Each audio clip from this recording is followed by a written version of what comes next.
Today, the Statutory Independent Inquiry into Grooming Gangs has its formal mandate. We are publishing our terms of reference. When these are laid before the House of Commons on the 13th of April, we will start our full investigative work.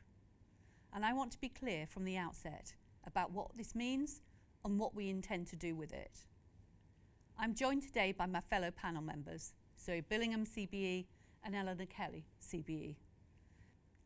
Together, we bring decades of experience in protecting and promoting the interests of children, holding police forces and institutions to account, safeguarding vulnerable women and girls from violence and abuse, and providing strong local leadership in times of crisis. Across our careers, we've worked to ensure victims and survivors are put first, and that their personal experiences are recognised, respected, and handled with care.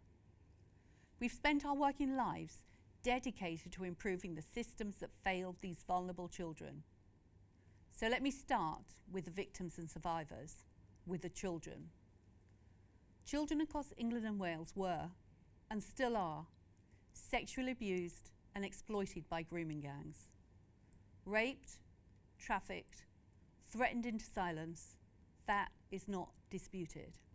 What has been disputed, what has been minimised, explained away, or buried for far too long, is why the institutions that exist to protect them so often chose not to act. During the consultation that informed our terms of reference, we heard directly from many victims and survivors. We want to say something to every victim, survivor, and family member who may be watching or reading about this today. You are not a case file. You are not a statistic. You are the reason this inquiry exists. Your voices will shape everything we do. We also want to be open about what we heard during that consultation. There is deep scepticism, justified scepticism, about whether this inquiry will make a difference. Reviews have been held before and reports have been written. Recommendations have gathered dust. I understand why victims and survivors and others will ask, why will this be any different? What I will say is this: we will not wait years to tell the public what we found. Where we can, we will publish our findings as we go, so that every institution we are investigating knows what the evidence shows about them. We will finish the inquiry by March 2029, but there will be no opportunity for anyone to wait for a final report and then quietly manage the response. I will also say the survivors and victims of these crimes and the public will be watching every move we make. So will Parliament. We will set out our recommendations publicly and plainly. We cannot compel the government to act, but we can and will make it impossible to pretend any findings don't exist. So what will the inquiry examine? We will look at how grooming gangs operated and how they were able to operate and continue to operate for so long.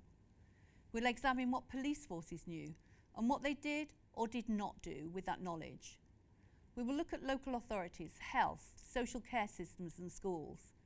And we will look at cultural and institutional factors that led to children being disbelieved, dismissed, or in too many cases, blamed for their own abuse. We've heard a wide range of views through our consultation, through the responses we've had to our survey, directly from victims and survivors, from the organisations that support them, and from the institutions that have worked with them. What came through most clearly from that engagement was that we needed to look back further if we were able to understand the patterns of abuse. So we will now look back a full 30 years, beginning in 1996.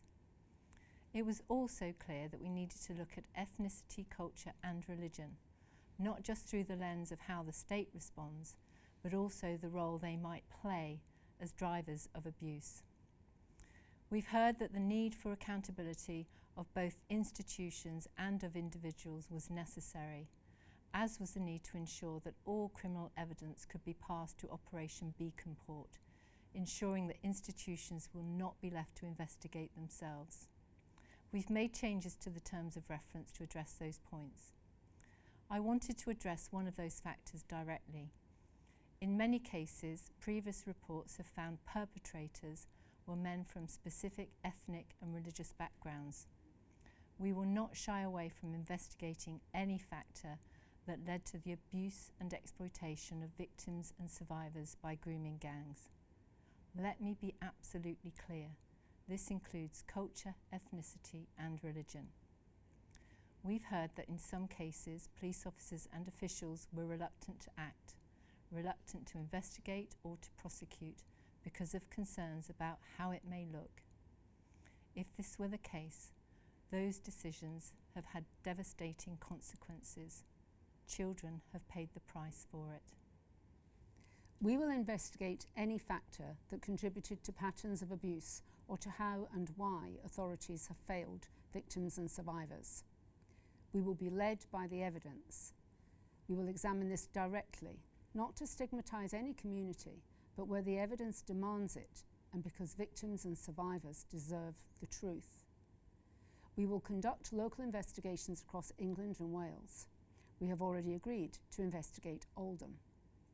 We are working swiftly to identify the criteria for choosing other areas, and we will publish the framework for how we make those choices within the next 3 months.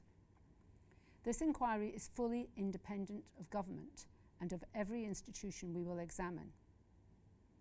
We want to acknowledge the cross-party support for the establishment of this inquiry. That matters. As victims and survivors have told us repeatedly over the last 3 months, the protection of children from sexual abuse and exploitation must be beyond point scoring. They have said to us very clearly that they want answers, not arguments. We have met politicians from across the political spectrum over recent weeks, and we've been encouraged by the constructive conversations and the shared determination among everyone we have met that this inquiry succeeds. Independence is not a formality for us. It is the foundation for everything we will do. Because victims and survivors have every right to be sceptical, I want to be precise about what we're committing to. We will be transparent. We will publish our work as we go. We will hold public hearings, open and live streamed. We will not wait 3 years to tell people what we found. We will take the time this work requires, but we will not waste a day of it. The children who were abused deserve better. The victims and survivors who came forward, often at enormous personal cost, deserved better. This inquiry is our response to that failure. We will follow the evidence. We will hold people to account if necessary.